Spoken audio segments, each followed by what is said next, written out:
기도하시겠습니다. 사랑이 많으신 하나님 아버지, 또 저희가 오늘 하나님을 또 알고자 저희가 모였습니다. 하나님 아버지, 저희의 마음속에 정말 세상 것과 비교할 수 없는 기쁨을 갖고 하나님 뜻을 알고 또 전하려고 합니다. 하나님 아버지, 저희 입술은 둔하여 하나님 말씀을 미처 전하지 못하오나 하나님이 함께 하시면 저에게 하나님 아버지 듣는들에게 더 많은 은혜를 주시어서 정말 살아가는데 하나님 아버지 지표가 될 수 있도록 이끌어 주시옵소서. 예수님 이름 받들어 기도드렸습니다. 아멘. 오늘은 이제 설교의 제목이 에클레시아죠. 사실은 이제 여러 가지 의미 속에서 제가 이제 새 성도님들도 오시고 또 기존 우리 이제 기존 고생하고 했던 교육자들과 또 집사님 이 모든 우리들에게 이 지금 제가 오늘 말씀을 드리고 싶은 것은 우리들에게 위로와 또 세상을 살아갈 때 우리가 이 교회를 다니면서 느끼는 어떤 그 갈등 속에서의, 그러니까 갈등이라고 하는 거는 사실 오늘만 봐도 밖에를 보면 너무 날씨가 좋지요.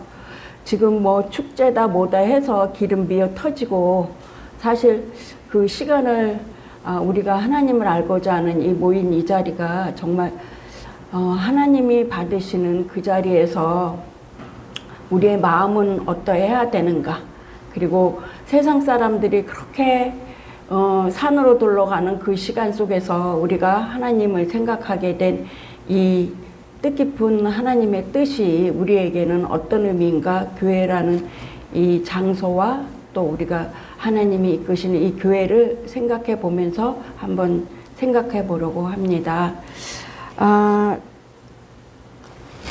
저번 주에는 이제 저희가 성경 공부 시간에 사실은 구약의 제사와 현재 드리고 있는 예배를 묵상하면서 구약 시대의 제사 행위 속에서 예배의 참뜻을 생각하면서 많은 은혜를 받았습니다.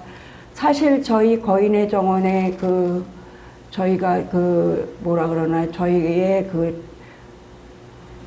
저희의 목표는 저희가 말씀을 저희가 하나님의 가치관을 저희가 어렵더라도 깨달아 가면서 저희의 한계와 이해 속에서 하나님의 이끄심을 믿고 또 그것을 깨닫는 그런 교회이기 때문에 사실은 이제 일반적인 교회를 가게 되면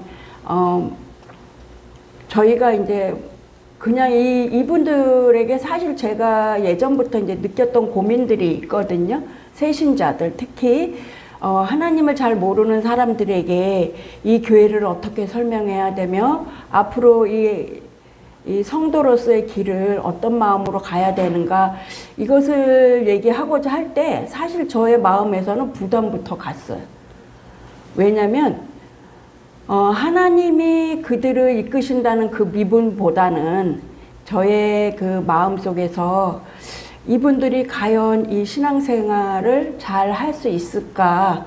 그러면 이분들이 과연 하나님과의 관계 속에서 무엇이 잘 돼야만 이분들이 이 신앙생활을 놓치지 않을까 하는 아주 기초적인 그런 고민들로 새 성도님들을 바라봤어요. 그러니까 당연히 어떤 대답이 나오겠어요? 하나님을 믿으면 모든 만사 형통이야. 그리고 너희들이 그리고 또 그것만으로는 불안하죠. 그러니까 또 이렇게 얘기합니다. 그 하나님을 믿는 순간에 마음의 시험에 들면 너희는 하나님과 멀리 가는 사람들이 돼. 그러니까 하나님을 열심히 붙잡아야 돼. 그 조건의 이유로 우리가 교회 생활을 열심히 해야 돼. 그렇다 보면 하나님께서는 우리에게 복을 주실 거야 라고 예전에 이렇게 말을 전하곤 했습니다. 그러나 우리의 거인의 정원은 너무나 좀 처음에 저도 당황했고 지금 3년 넘는 이 생활 속에서도 사실은 옛 죄가 남아서 조금 감당하기 어려울 때도 사실은 있습니다. 우리에게 주어진 이 자유 속에서 하나님의 법을 생각하고 하나님의 뜻을 생각한다는 게 사실은 계속 자꾸 뒤로만 가는 느낌이 들을 때 참 자괴감을 느낍니다. 왜냐면요, 진정한 하나님의 뜻을 찾고 너무나 이제 오랜 생활을 하다 보면 그 은혜에 취해서 그 깨달음을 잘 모르는 것 같아요. 그런데 이 교회는 새 성도도 와야 되나 봅니다. 새 성도들의 깨닫는 그 말씀 속에서 예전 우리의 신앙생활을 또 되짚어 보기도 하고, 우리가 정말 늘 그 은혜 속에서 생각하는 그 은혜를 저희 입술로 증거하기보단 그냥 느낌으로만 저희가 이렇게 살다 보니까 하나님이 주시는 은혜에 조금은 너무나 당연한 듯이 그렇게 살았던 것 같아요. 그래서 우리가 기존에 있던 그 성도님들이 그 연륜과 경륜에 따라서 하나님을 아는 방법을, 또 저희가 새로 들어오시는 그 교회 안에 들어오시는 그분들에게 저희가 어떤 것들을 보일 수 있을까, 그리고 또 저희가 잘못 설명을 하게 되면 우리의 몽학 선생의 기질로 인해서 그분들이 그 신앙생활 속에서 많은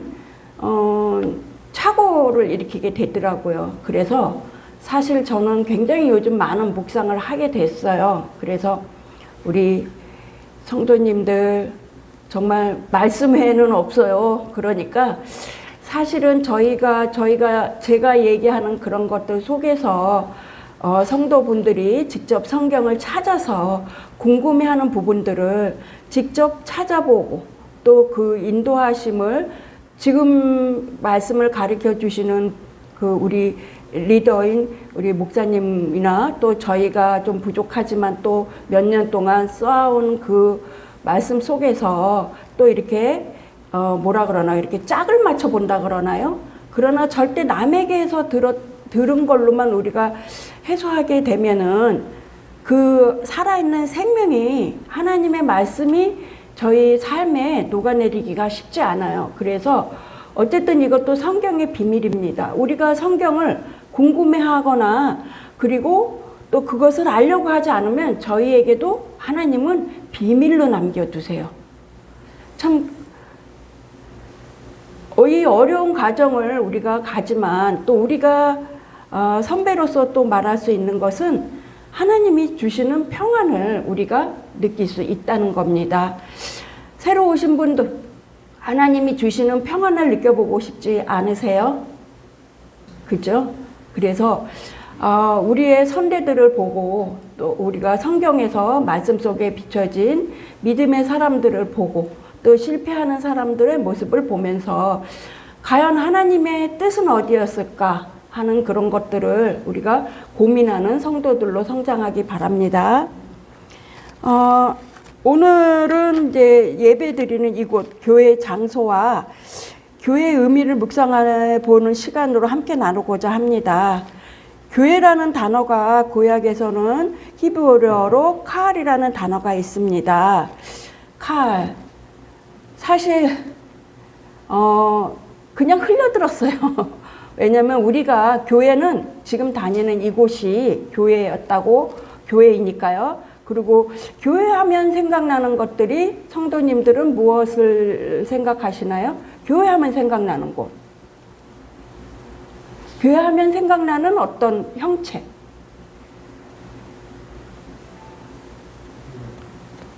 아무도 대꾸를 안 하십니까? 밖에 마음이 계십니까? 건물. 예. 그렇죠. 건물. 어차피 우리는 교회 와서 교회에 모여야 하니까 건물. 그런데 좀 그 믿음의 생활하는 사람들에게는 꼭 교회가 건물로서의 어떤 존재감보다는 우리가 영적으로 하나님을 생각하는 곳, 그리고 하나님을 기리는 곳, 이런 곳으로 저희가 마음에 있습니다. 그러면 한번 볼게요. 그래서 이제 그러면 이 교회는 교회의 의미가 어디서 나왔을까? 한번 오늘은 이제 본문 말씀은 이제 마지막에 이제 제가 왜 이 말씀을 하셨는지를 하기 위해서는 이따 나중에 봉독을 하겠습니다. 그러면 이제 우리는 언제부터 이 교회의 모습을 하고 있었을까? 그러면 이 교회라는 그것은 어떤 모임이었을까? 한번 생각해 보는 것입니다. 교회는 믿음의 사람들이 모이는 곳이지요. 맞아요. 믿음의 사람들이 모이는 곳입니다. 그래서 우리는 그 믿음으로 우리가 이 자리에 또 하나님을 알아가면서 그 믿음으로 살아가기를 원합니다.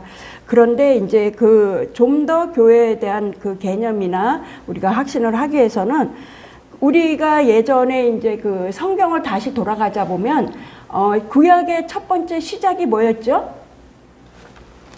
제일 먼저 창세기. 크게 아시는 거 10번 이상 말씀하시는 분은 제가 특별한 선물을 해드리겠습니다. 창세기가 있었죠. 그 다음에 뭐가 있죠? 출애굽. 그래서 창세는 하나님이 이 땅을 만드신 역사와 믿음의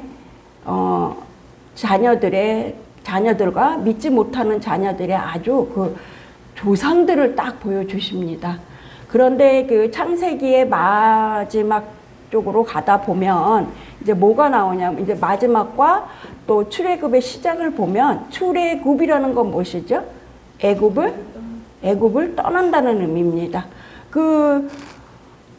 갑자기 이제 우리가 생각을 해봅니다. 하나님이 만드신 이 땅에 우리가 이제 좀 더 기본적으로 설명을 하면 타락된 인간이 하나님의 약속을 받게 됩니다. 그죠? 거기까지 요즘 우리가 하고 있죠. 그런데 그 이후에 이제 어떤 출애굽의 상황을 접하게 되는 또 그 성경의 말씀이 있습니다. 그런데 누구를 통해서였죠? 모세. 그죠? 그리고 그 중에 모세를 통해서 출애굽을 하게 됩니다. 그런데 이제 신명기 9장 10절을 보면 여호와께서 두 돌판을 내게 주셨나니 그 돌판의 글은 하나님이 손으로 기록하신 것이요 너희 총의 날에 여호와께서 산상 불 가운데서 너희에게 이르신 말씀이니라. 출애굽 이후 하나님의 명령으로 하나님께서 선포하신 십계명을 듣기 위해 시내산에서 모인 강야교회를 성경에서는 볼 수 있습니다. 우리가 단순한 군중의 모임이 아닌 하나님 앞에 소집된 백성의 공동체입니다. 우리는 여기서 깊이 묵상해야 될 것입니다. 애굽에서 이스라엘 민족은 어떤 상태였죠? 예? 종의 노릇을 하고 있었어요. 애굽하면 또 요즘 우리의 삶에서 생각을 하면 어떤 곳입니까? 어떤 곳이라고 생각하십니까? 10번 빨리 채우십시오. 애굽하면 생각나는 거. 율법. 예? 율법. 또 번성. 어제도 굉장히 우리가 예전에 그쪽을 한번 애굽을 바라보면요.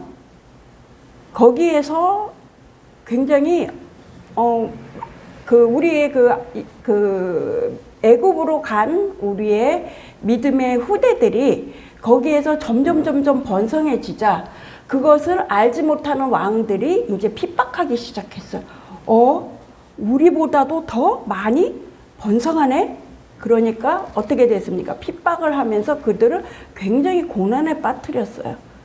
저희가 이런 속에서 그들은 굉장히 힘든 생활을 했습니다. 그러면서 이들의 마음 속에서 무엇을 찾았겠습니까? 우리를 구원해 주실 그리스도.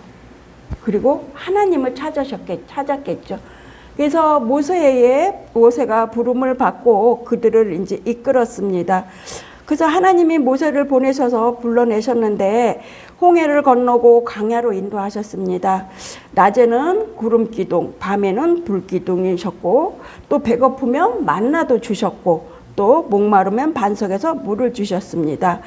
이스라엘 백성들은 기적을 보았지만 광야 생활 속에서 어려움이 생길 때마다 원망하고 불평했습니다. 거기다 우상을 만들고 하나님을 의심하기까지 했습니다. 많은 사람들이 광야에서 넘어지고 만 것입니다. 고린도전서 10장 6절은 이 일은 우리의 거울이 된다고 하였습니다. 사실 우리의 이 지금 여정은 광야라고 해도 사실 그 광야라고 생각을 할 수밖에 없죠. 우리가 이 광야를 살면서 하나님이 이끄시는 그 백성들의 마음에서도 우리가 자칫 잘못하면 불만이 먼저 나온다는 겁니다. 그런데 이것을 왜 교회에다가 맞춰볼까요? 하는 겁니다. 이 모인 곳이 예전에 구약의 카할이라는 의미라고 했습니다. 그러면 우리가 이 자리에 모였겠죠. 이 안에는 뭐가 충만해야 되죠? 은혜가 충만하고 사랑이 충만해야 되고 기쁨이 넘쳐야 됩니다. 근데 다 얼굴들을 보시니까 꼭 그렇지만은 않은 것 같아요. 교회는 그래야 되는 곳이라고 우리가 늘 얘기를 합니다. 그리고 교회라는 곳에 한번 질문을 합니다. 교회라는 곳은 어땠으면 좋겠어요? 그러면 제일 먼저는 뭐라고 합니까? 목사님들이 말씀을 잘 전했으면 좋겠습니다. 두 번째는 뭡니까? 교회가 잘 돌아갔으면 좋겠습니다. 교회가 하면서 나보다는 남을 향해서 뭔가 부족한 것을 봤을 때 우리는 그것들을 먼저 시정되기를 원합니다. 그러나 그 의미 속에서 구약에서 말하는 그 애굽에서 이끌어내시는 그 하나님이 광야에서 모이게 한 그 많은 그 사람들 속에서도 이제 구별이 되는 거죠. 뭐죠? 하나님을 믿고 따라가는 자들입니다. 그런데 그 속에서 조금만, 근데 거기서 보니까 어떻게 됐어요?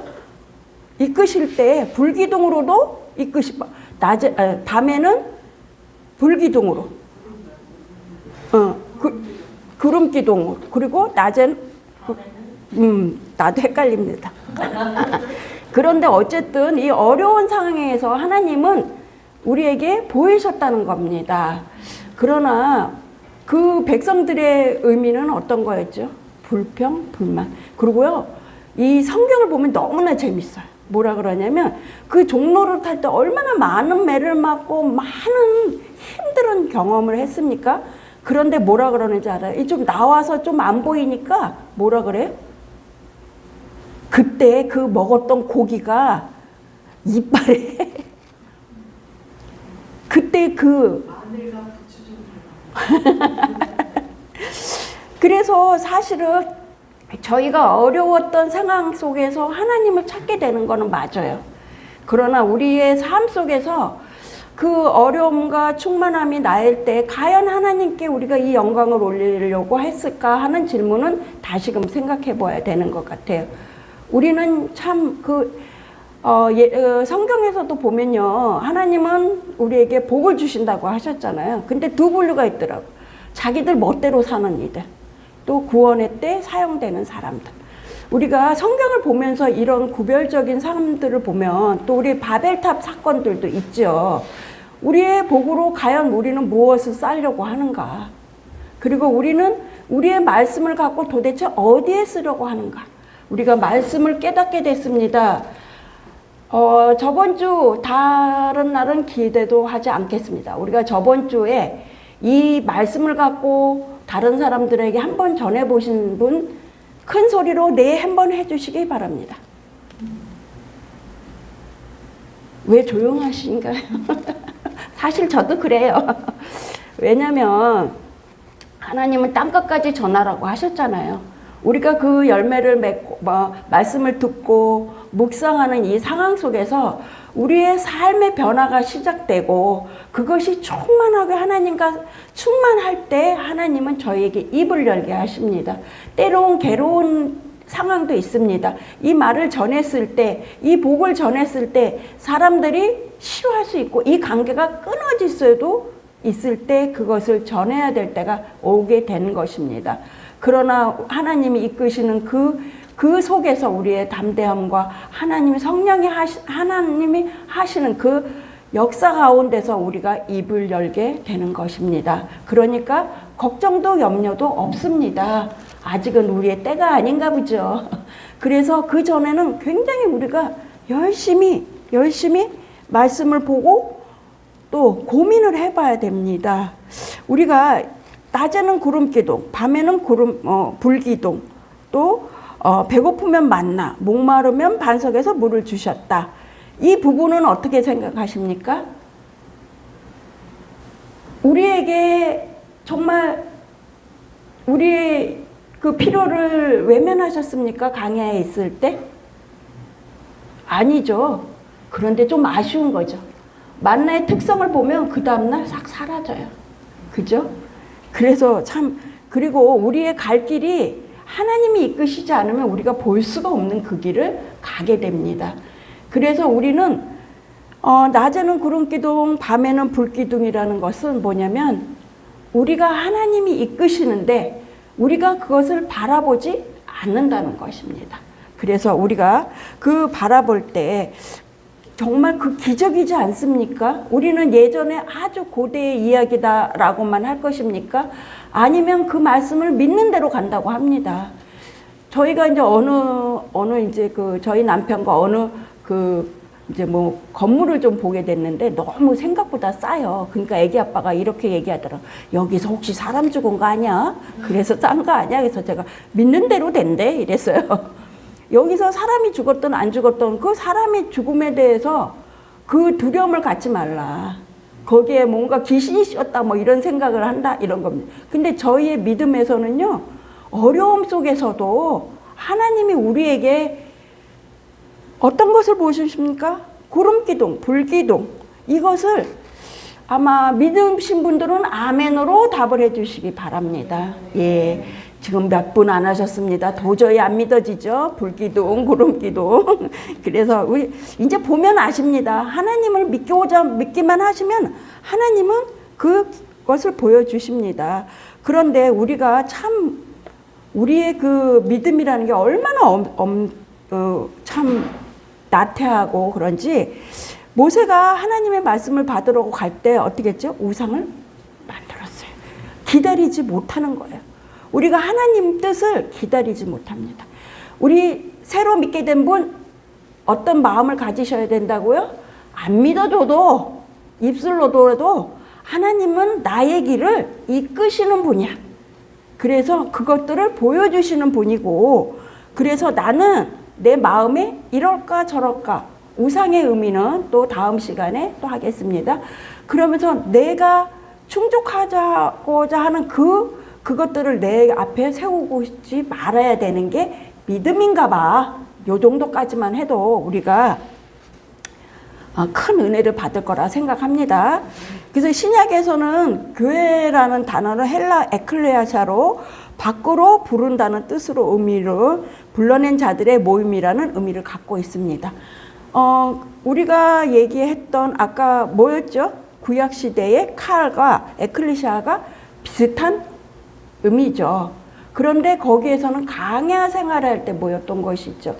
이 에클레시아의 의미는 예수 그리스도가 이 땅에 오시고 우리가 그 성령으로 인해서 우리가 이곳에 모이게 된 곳, 그런 의미를 가진 교회의 뜻을 얘기합니다.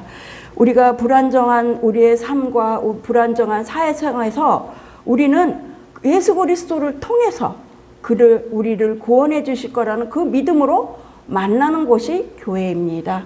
그런데 우리가 이렇게 얘기하죠. 보이는 교회와 보이지 않는 교회가 있다. 그런데 우리가 이제 건물이라는 것에 더 치중을 하지 않는가, 보이는 것에 더 치중하지 않는가. 우리가 이 작은 교회에서 우리가 하나님이 주신 우리가 구별된 백성들의 모임이라면 우리가 이 부족한 모습을 어떻게 해야 될까요? 우리가 주신 직분의 감량. 그런데 이런 거죠. 하나님께서는 우리에게 목사다, 전도사다, 집사다, 장로다, 어떤 이런 초대교회에서 이 만들어진 이 말씀 속에서도요, 우리는 왜 이것들을 만들어졌을까? 그런데 사실 자칫 잘못하면요, 이게 우리의 계급장이 됩니다. 그래서 우리는 성경을 또 봐야 됩니다. 목자에게 말씀하시는 그 말씀, 장로에게 말씀하시는 그 말씀, 집사들에게 말하는 말씀, 성도들에게 나눠주시는 말씀. 갑자기 우리는 어떤 목사가 되고 나면 뭔가 내가 굉장히 많은 것을 안다는 착각을 합니다. 제가 제일 지금 많이 회개하는 것은 새로 들어온 성도님들의 입술에서 증거가 되는 말씀을 제가 증거하지 못하고 있다는 거예요. 그게 집에 가서도 너무너무 화끈화끈거리고 발을 쭉 뻗고 막 울었어요, 제가 사실은. 그래갖고 어느 날은 열심히 준비했어요. 그래서 가만히 안 한 척하고 앉아있다가 저번 시간에 제가 조금은 정리를 해봤습니다.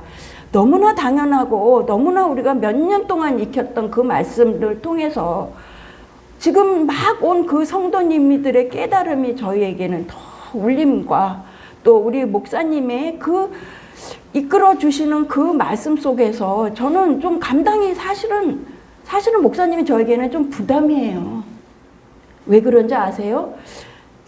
다른 교회 목사님들한테는 전 칭찬을 무지 많이 받고 자란 성도였어요, 사실은. 어디 가도 이영희 집사 하면은 우리 목사님들이 저를 엄청 사랑해 주셨어요. 근데 제가 나왔어요 라고 했지만 하나님은 거기에서도 다 볼 걸 보고 배울 걸 배우게 하시고 저를 나오게 하셨더라고요. 그래서 저는 집사의 직분으로서 지금 나와서 안수를 받게 됐습니다. 그러니 얼마나 많은 갭이 벌어지겠습니까?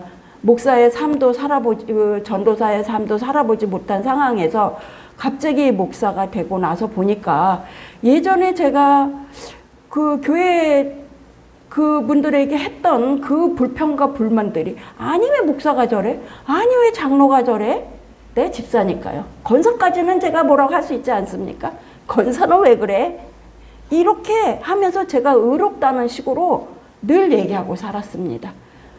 그런데 제가 입장이 바뀌어보니까 참 그렇습니다. 그러니 또 이거를 더 많은 묵상 속에서 이끄시는 목사님과 또 아직까지는 덜 깨달은 이런 곳, 또 새 성도, 전도사님, 장로님, 집사님, 우리가 이것은 누가 옳고 누가 그렇다가 아니라 정말 진리를 정말 몸소 깨달아서 우리에게 전해주시는 그 말씀을 통해서 성령이 함께 하시는 겁니다. 우리 목사님 정말 성령이 함께 해주셔서 우리에게 많은 것들을 나눠주시려고 너무 욕심쟁이입니다. 그냥 좀 칭찬만 해주면 안 됩니까? 그냥 맨날 혼납니다. 어쩔 때 마음의 시험이 듭니다. 그러나 제가 또 야곱 기질이 있지 않겠습니까? 끝까지 제 것으로 만들 것입니다. 그래서 정말 하나님이 주시는 평안, 그리고 내가 느꼈으면 이것을 말씀으로 전해서 또 지금 교회 밖에 있는 이방인들, 교회 안에 들어오신 분들을 우리가 한번 생각해보고, 나는 성도니까, 나는 집사니까, 나는 장로니까, 나는 전도사니까, 나는 목사니까 어떻게 하시겠습니까? 어떻게 하시겠습니까? 오늘도 우리가 말씀을 통해서 많은 은혜를 받기를 원합니다. 그러고 우리가 창세기 42절에 그러면 우리가 어떤 모습으로 살아가야 될까? 이 안에는 직분도 있고 또 연륜도 있고 깨달은 것도 있습니다. 그러면 이제 좀 보이는 것으로, 또 보이지 않는 것에 또 얘기했으니 보이는 것으로 얘기했죠. 창세기에 보면은 42절에 이렇게 씁니다. 잠시만요. 제가 여기다. 죄송해요. 창세기 2장 42절에 이런 말씀이 있습니다. 사도의 가르침을 받아 서로 교제하고 떡을 떼며 기도하기를 힘써라 하셨습니다. 우리 얼마 전에 사도에 대한 의미의 단어를 찾아봤죠. 사도란 대표자, 사자, 명령을 가지고 보냄을 받은 자라는 뜻입니다. 사도의 가르침을 받아, 그리고 서로 교제하고 떡을 떼며, 이 사도의 역할은 우리가 열심히 하나님을 알고 우리가 하나님을 뜻을 전하는 가운데 보고 예. 아니 그 제가 다시 교정을 했습니다. 다시 사도행전 2장 42절이라고 목사님 예 잠시 좀 예 창세기라고 했다가 다시 탁 돌렸습니다. 그래서 왜냐면 끊겨 있었어요. 장만 있었습니다. 그래서 사도의 가르침을 받아서 우리가 어쨌든 일단은 배워야 되겠죠. 어떤 가르침을 배워야 될까요? 사도의 가르침을. 그 뜻은 뭐라고 합니까? 명령을 가지고 보냄을 받은 자의 뜻을 우리가 배워야 되겠죠. 그리고 우리가 하나님께 불려져 믿음의 여정 속에서 우리가 옳아서가 아닌 하나님의 의대로 믿음을 갖게 되고 우리의 행위가 아닌 믿음을 배워가는 곳으로 예수님이 머리가 되신 교회에서 해야 될 일입니다. 에베소서 4장 11장 12절을 보면 그가 어떤 사람은 사도로 어떤 사람은 선지자로 어떤 사람은 복음을 전하는 자로 어떤 사람은 목사와 교사로 삼으셨으니 이는 성도를 온전하게 하여 봉사일을 하게 하며 그리스도의 몸을 세우려 하심입니다. 여기서 그가 누구입니까? 예수 그리스도입니다. 직분의 목적은 성도를 세우고 교회를 세우고 섬기게 하는 것입니다. 집사의 직분도 성경에서 세우셨습니다. 사도들이 기도와 말씀에 집중하기에 7사람을 세웠습니다. 이것이 집사의 시작으로 이해됩니다. 고린도전서 12장 28장은 하나님이 교회 중에 몇몇을 세우셨다고 하셨습니다. 하나님께서 교회 안에 여러 직분을 두셨습니다. 머리 대신 예수 그리스도 안에 지체인 우리는 몸과 손과 발이 다르듯 교회의 역할도 다릅니다. 직분자는 겸손히 섬기고 성도는 존중하고 협력하고 모두 교회를 세워가야 됩니다. 맞습니까? 아멘.